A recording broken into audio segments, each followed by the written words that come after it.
Aime-moi, puisque n'importe tout ce qui te gênerait. Ma main ouvrira ta porte, ou rêve qui te plaira. J'aimerai tout de ta vie, tes amitiés, tes amours, ta sagesse, ta folie. L'ombre même de tes jours. Je voudrais que ma tendresse, loin de l'été ton essor par le dur qui te blesse, te rendit plus libre et fort. Prends-moi dans tes mains puissantes, mêle mon souffle et le tien qui vole. Je veux que tu sentes tout ce que vivre contient.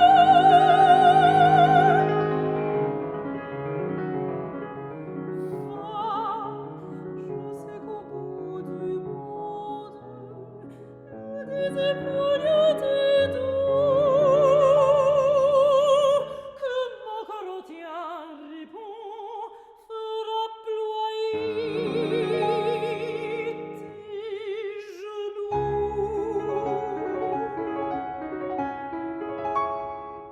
Meu primeiro contato com as canções de Nepomuceno aconteceu durante a minha graduação, no início da década de 90.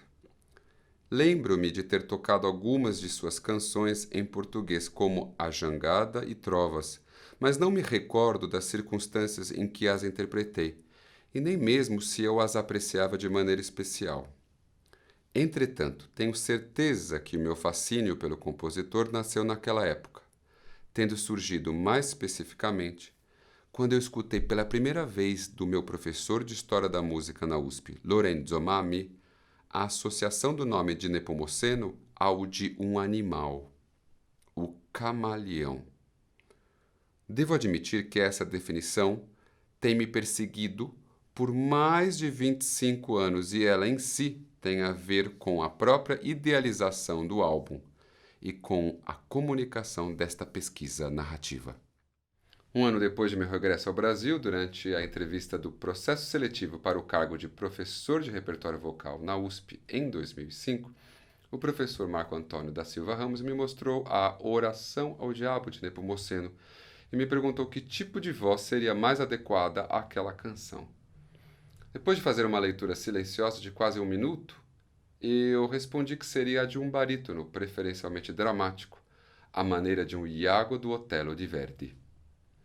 Sem mostrar se estava satisfeito com a minha resposta, o professor fechou o álbum e o colocou em cima da mesa. Li Alberto Nepomuceno, Canções para Voz e Piano. Naquela mesma semana, fui à loja da EDUSP e comprei uma cópia da edição das canções de Nepomuceno, editada e publicada em 2004 por Dante Pinhatari. Ainda que eu não tenha me aproximado da obra de Nepomuceno como pesquisador, suas canções têm acompanhado a minha atuação artística e pedagógica. A minha relação com a musicologia, no que se refere aos estudos sobre Nepomuceno, dá-se numa dimensão informal, o que pode parecer uma contradição, mas não é. Como intérprete, preciso assumir qual é o papel que a musicologia desempenha no fazer artístico e em pesquisas que se encontram em estreita relação com a performance. Nesse sentido, em respeito aos preceitos da pesquisa qualitativa que aqui me orientam, em vez de apresentar um referencial teórico a priori, opto por narrar como a relação com os aspectos teóricos se deu na minha prática e como a teoria vem trazer mais fios a uma trama complexa de percepções. Percepções essas que são o ponto de partida e o motor para a idealização do álbum e para as reflexões informais que ocorreram no processo de preparo. Mas voltemos ao nosso camaleão, digo, nosso compositor. A metáfora identitária do camaleão, que foi apenas um comentário informal em aula, é mais séria do que parece. Há uma expressiva recorrência de indagações sobre a pluralidade e o ecletismo estéticos de Nepomuceno em trabalhos acadêmicos. Mais especificamente sobre a canção, a filiação estética e as influências da canção alemã e francesa vão tecendo uma rede de relações, influências, reflexos e derivações cujo alcance parece ser particularmente difícil de dimensionar. Rodolfo Coelho de Souza, depois de afirmar que o percurso composicional de Nepomuceno está mais associado aos ideais das academias de belas artes, nos quais o estudo e a imitação de mestres desempenham um papel primordial, esboça um mapa de possíveis filiações.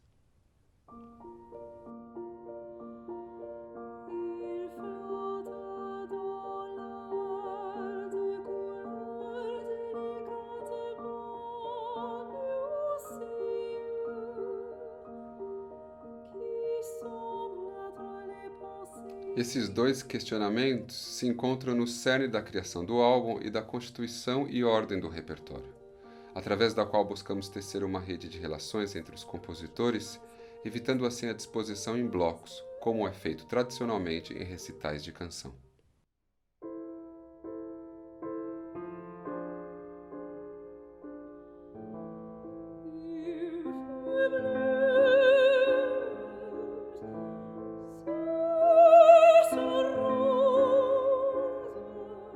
A escolha dos compositores surgiu das três possibilidades de relação que vislumbrei a partir de dados semimusicológicos e biográficos.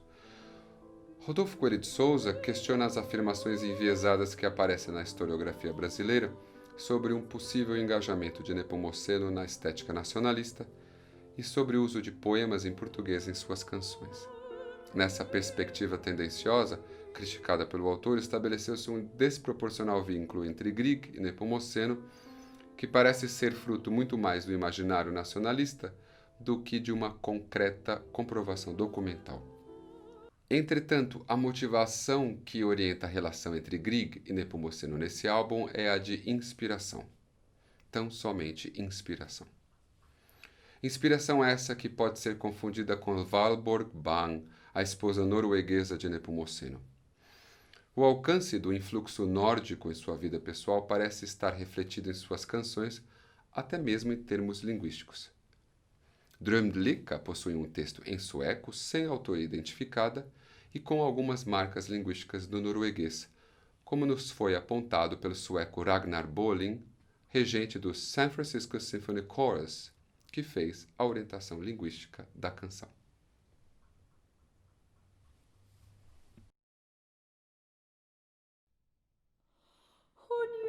Vor ihm mit Fenster, der war den Fenstergang. O hängst du im Blommer, der Ring, der oft uns sah. Und lieg vor ihm mit Fenster, ja, alles stille so. Menschen da hören Fieber, seit Ende im Mitflug.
Durante o período dos primeiros ensaios das canções de Nepomuceno, encontrei a autobiografia de Arthur Rubinstein, My Young Years, na estante de livros do apartamento da Kendra em São Francisco. Nesse livro, Rubinstein relata que conheceu Nepomuceno em um jantar, quando este teceu comentários nada laudatórios a respeito de Villa-Lobos. Tendo sido tratado apenas como professor de disciplinas teóricas, chamou-me a atenção a invisibilidade de Nepomuceno enquanto compositor na narrativa do grande pianista. Meio que à guisa de uma compensação, a menção insuficiente de Nepomuceno na biografia de Rubinstein fez com que nós tivéssemos a ideia de incluir algumas canções de um admirador de Nepomuceno, Richard Strauss. Strauss aparece aqui por ser um apreciador e divulgador de sua obra, tendo ele mesmo regido no Teatro Municipal do Rio, em 1920, poucos dias antes da morte de Nepomuceno, o Prelúdio de Ugaratuja, comédia lírica baseada na obra homônima de José de Alencar.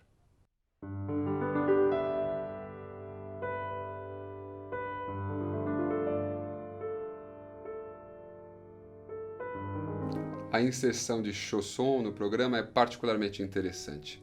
Primeiro porque Chausson também musicou Oraison, o poema de Maurice Maeterlinck, em seu ciclo Serre Chaude, e, em segundo lugar, porque o vejo como um compositor esteticamente fluido. Seguindo, em parte, a escola composicional franquista a qual Nepomuceno teve acesso em seus estudos em Paris, a obra de Chausson ora se inclina para uma estética francesa, ora se aproxima de outra mais germânica. E essa consonância entre os dois compositores, percebida nesse lugar plural, movediço e intermediário, é o que faz Chausson ser uma espécie de duplo de Nepomuceno. Vous savez, Seigneur, ma misère.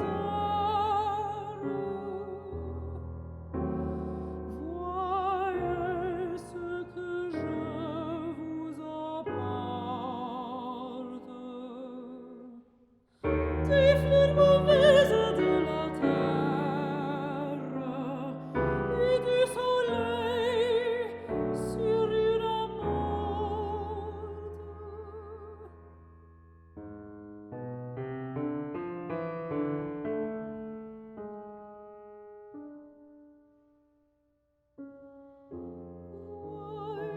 Vois aussi ma lassitude, la lune éteinte et l'aube noire.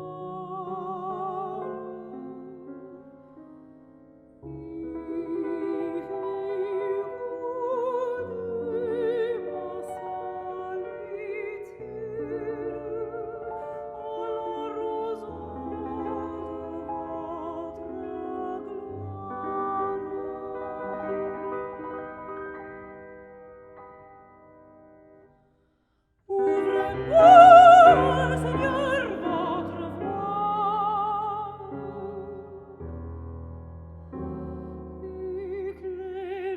Éclairez-y mon âme lasse, car la tristesse de ma joie semble de l'herbe sur la glace.